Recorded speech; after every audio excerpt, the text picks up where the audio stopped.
Hey, everybody, welcome to episode number 124 of the Debt Free Dad podcast. So, as always, when I come across interesting articles, I got to share them here. And I'm going to share one here today. And I came across this article that featured a recent study. And the headline read, 45% of millennials have no idea how much money is in their bank account. And I was like, what?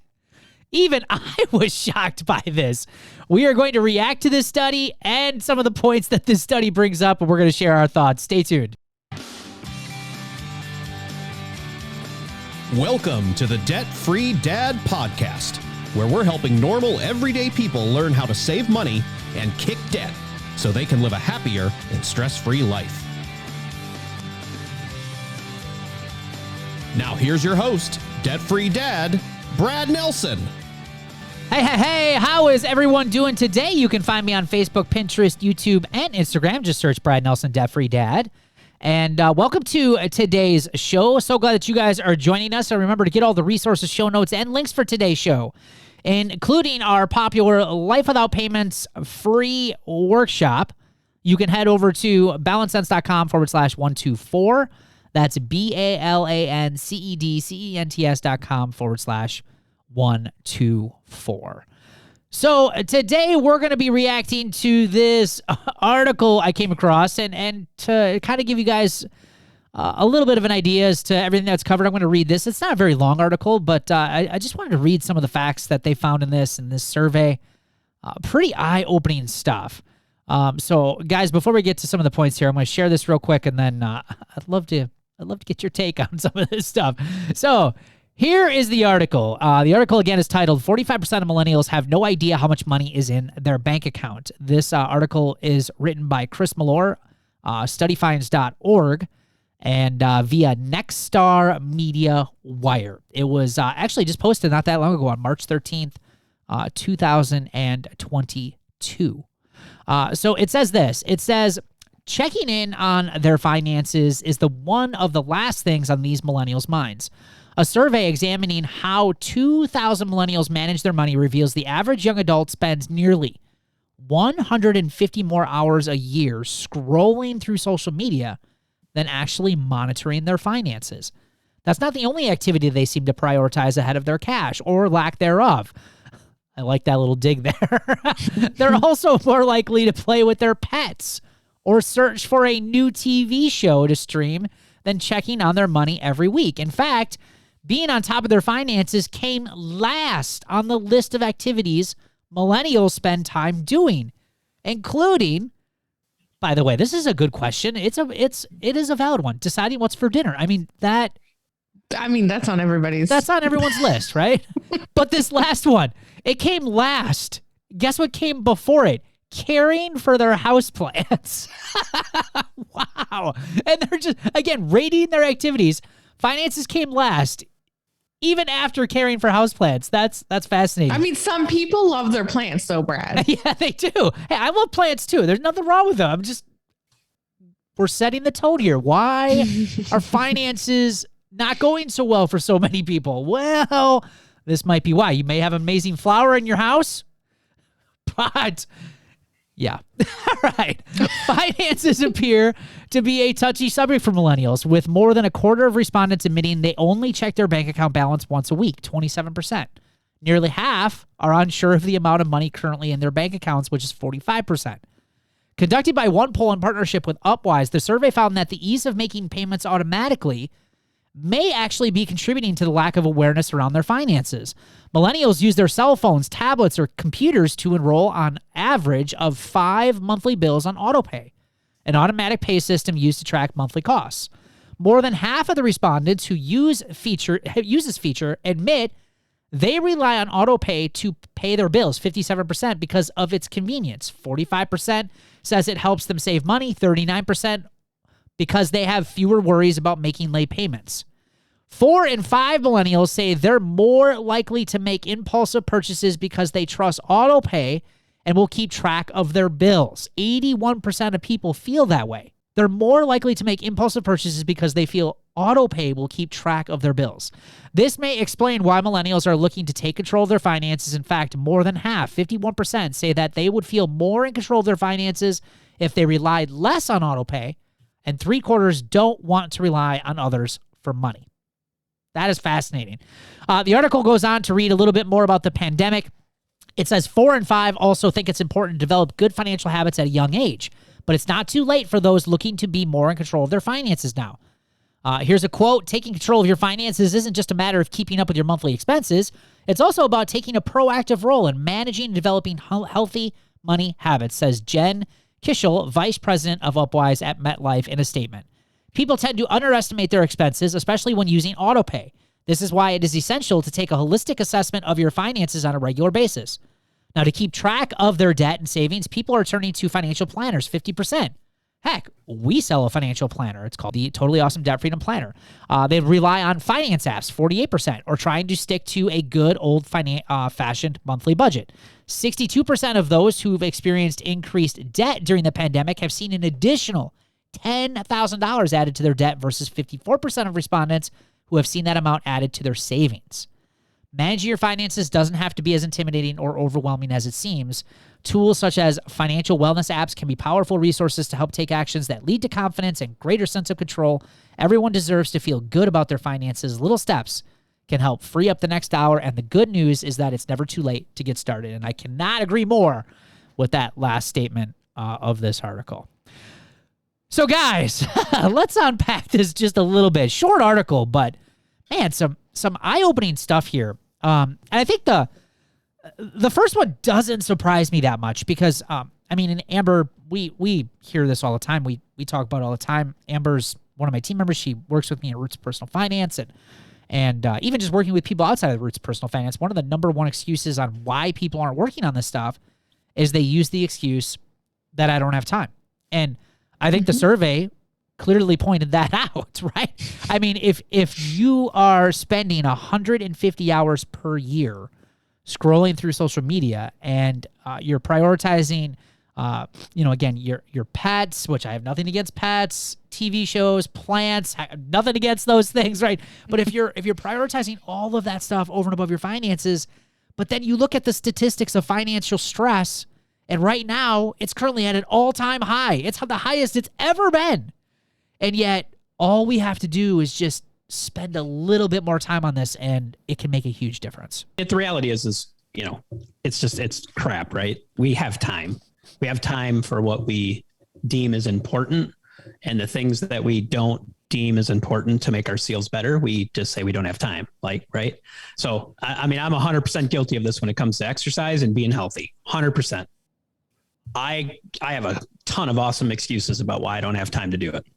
But it's all excuses, because in the reality is if I go check my screen time on my phone, or I go check my Netflix and see what movies I watched last, or you know what I mean? Sure. There's a lot of time every week that is just being used up by that stuff. So I think I'm 100% no better than anybody else. It's just finances is where I've spent my time, but there's other areas in my life where I'm 100%. Oh, I don't have time for that. The reality is it's just, I'm saying it's not important. And I'm just using that to, I'm going to make myself feel better by using that excuse if I don't have time. Right. I think some of that comes down to fear though, right? It's a lot easier to just watch TV or play with your dog than it is to face the fact that you might be in financial trouble. Absolutely. You mean your dog isn't going to give you the same type of feeling that looking at your bank account would? No, they're going to make me feel loved and appreciated. It's fun. And I just had this conversation with someone this week about this. One of the things we talk about to have people do is print out 3 to 6 months of your bank statements and highlight everything and go through and find out where it is really where you're spending your money. And this person just was like, I couldn't do it. I just make myself sick. And so I think 100% Amber, I think it is that feeling of like, I don't want to face the reality. Like, I know what the reality is. I do not want to have to face it because it's just so bad potentially. Yep, exactly. Yeah. And I think there's also a part of it that there's that fear of facing it and seeing something bad or not being really excited about what you see. But then it's well, what do I do about it?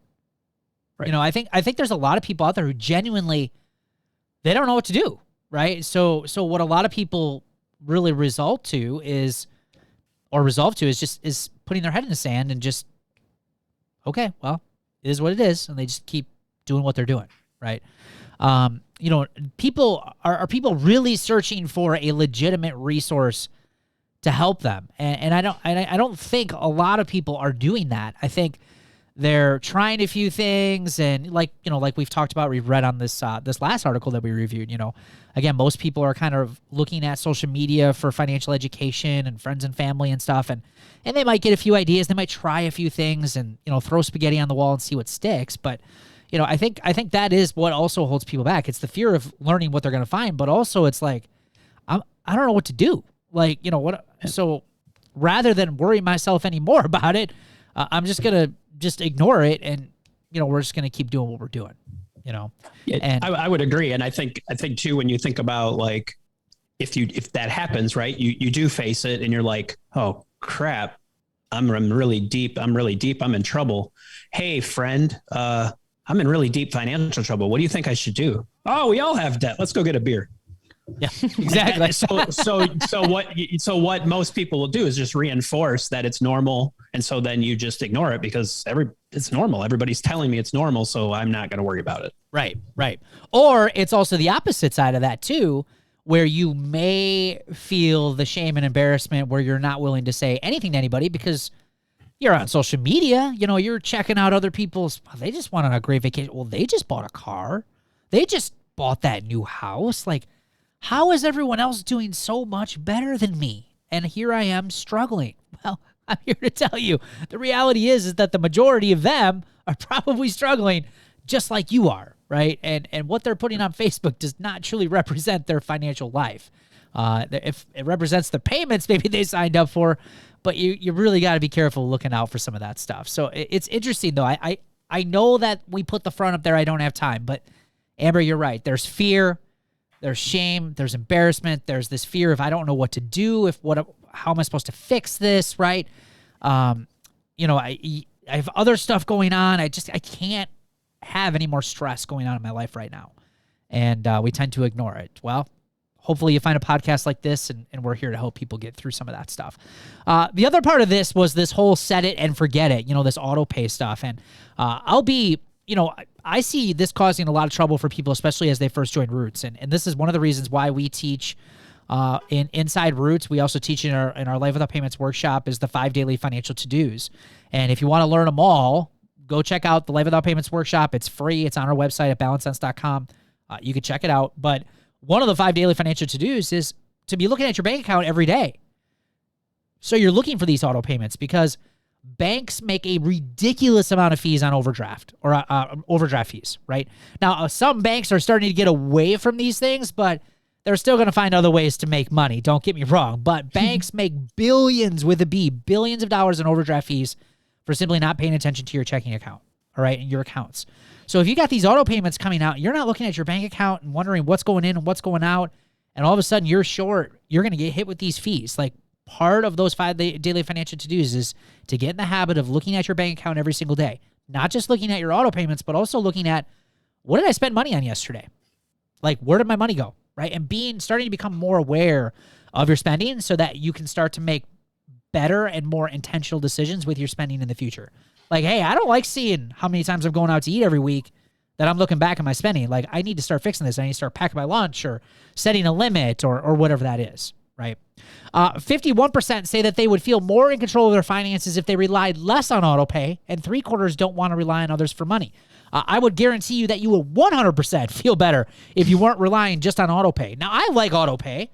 In fact, a lot of my bills are on autopay, but I also have a really good plan that's taking us years to get to where we have everything just kind of set up. We know exactly where our money's going, how much we're spending on what. And so autopay comes in really handy. It's very convenient in that way. But if you don't have a plan, autopay can wreak havoc and cause you a lot of extra pain and a lot of extra money in fees too. I hate autopay. I can't stand it. I need to be in control. That is interesting. I hate it. I don't like it. And even debt free, whatever. Nope, I don't want it.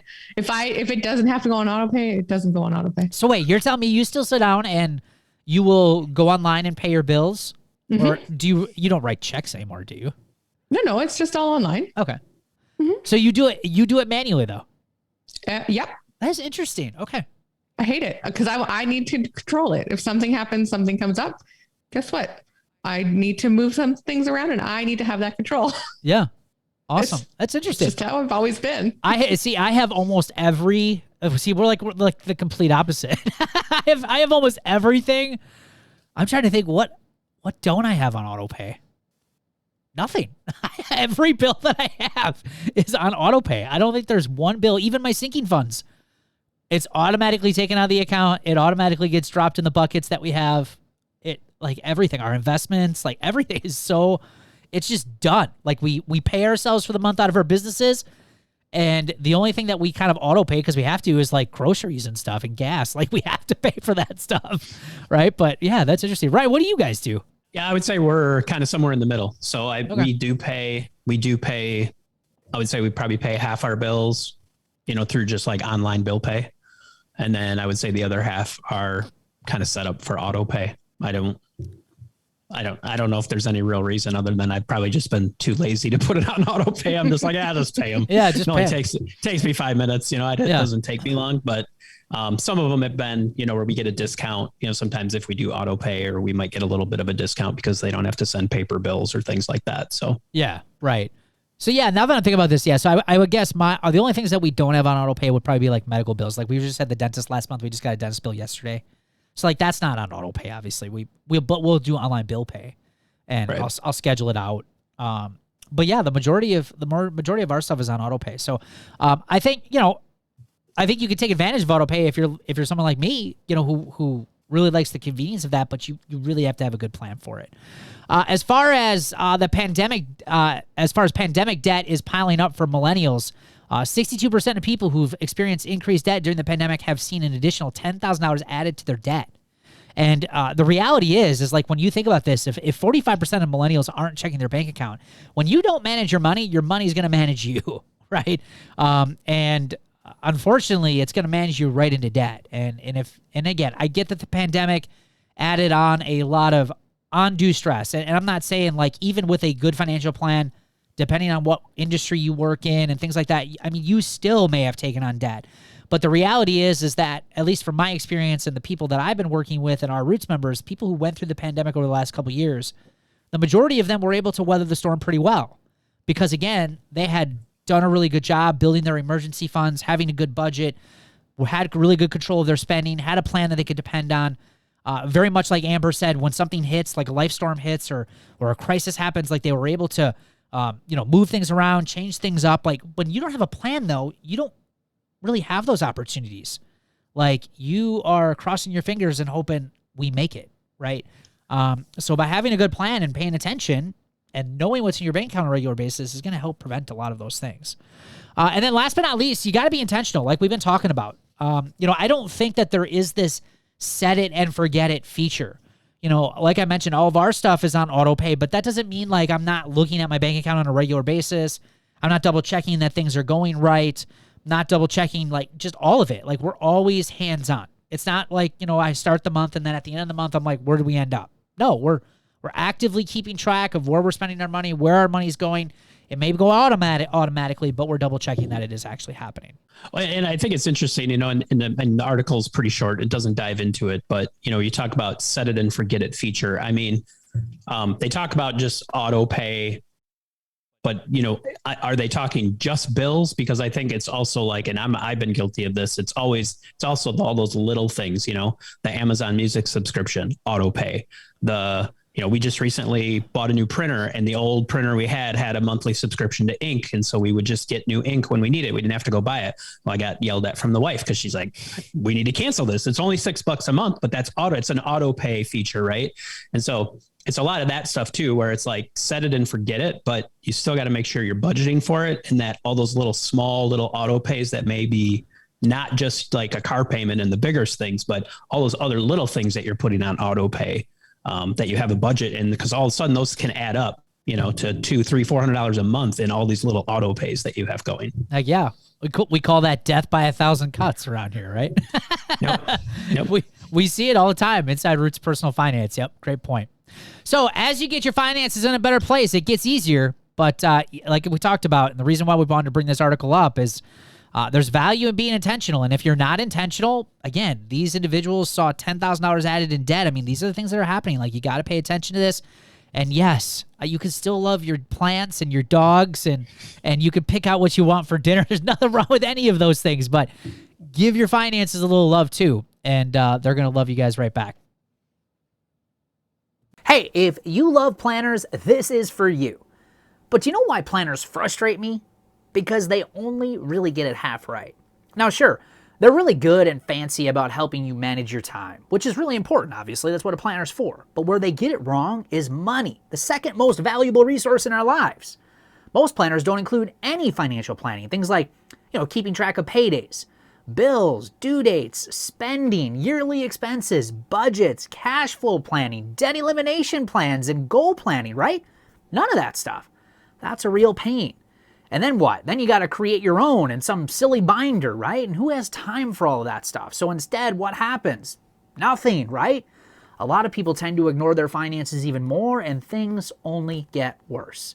Well, that all ends today, because I am so excited to announce and release my brand new, totally awesome Debt Freedom Planner. This thing's awesome, by the way. Now, before you say, Brad, I've already got a planner. This is not an ordinary day planner. This is the Debt Freedom Planner, which is a companion tool that works with your day planner, and it's built to help you manage your money, pay off more debt, and melt away financial stress. And I believe this is the tool that a lot of people who want to take control of their finances have been waiting for. So head on over to therealdebtfreedad.com, click on the Debt Freedom Planner in the menu to get access to your planner today. Hey, what's this I see? I thought this was a party! Let's dance!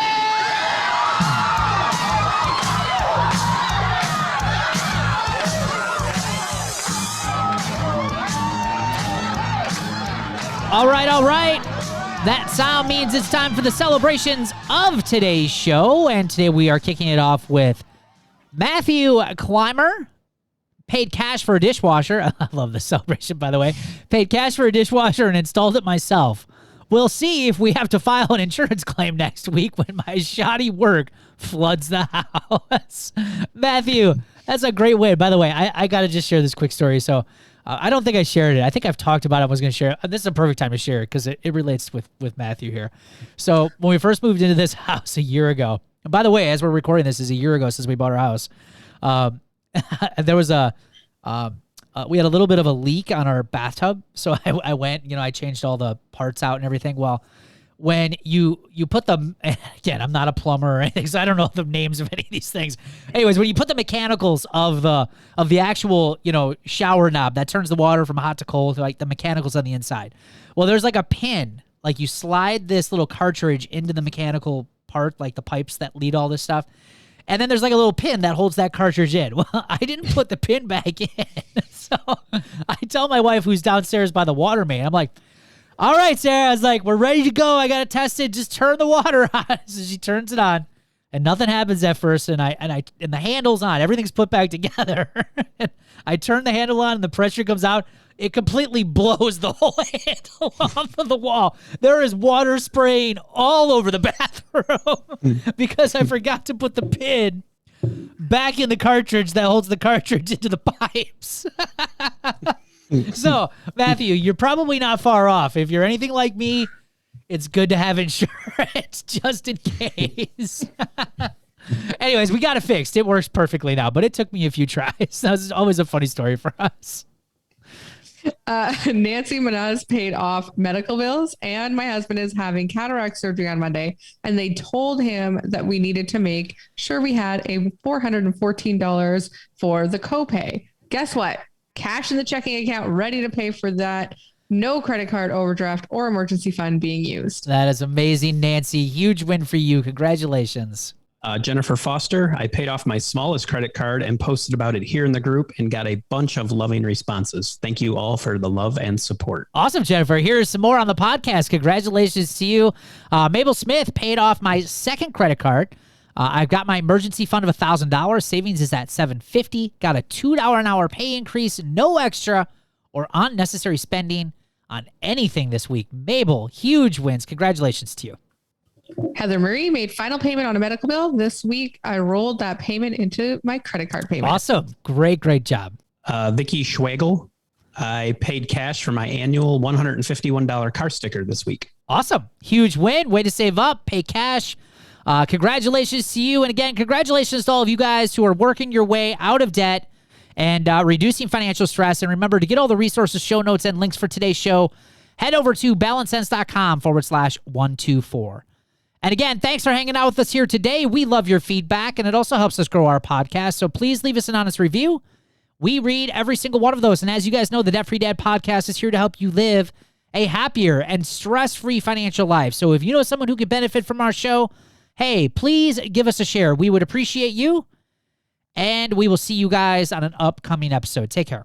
Hey, thanks for hanging out with us here today. We love your feedback, and it also helps us grow our YouTube show. So please give us a like or leave us some honest feedback on this video. And if you want the latest from the show, obviously be sure to hit that notification bell and subscribe to our channel. And for the latest resources, or if you want more information on how to kick debt and financial stress, please be sure to check out the links in this video or head over to therealdebtfreedad.com. We'll see you guys on an upcoming show. Take care.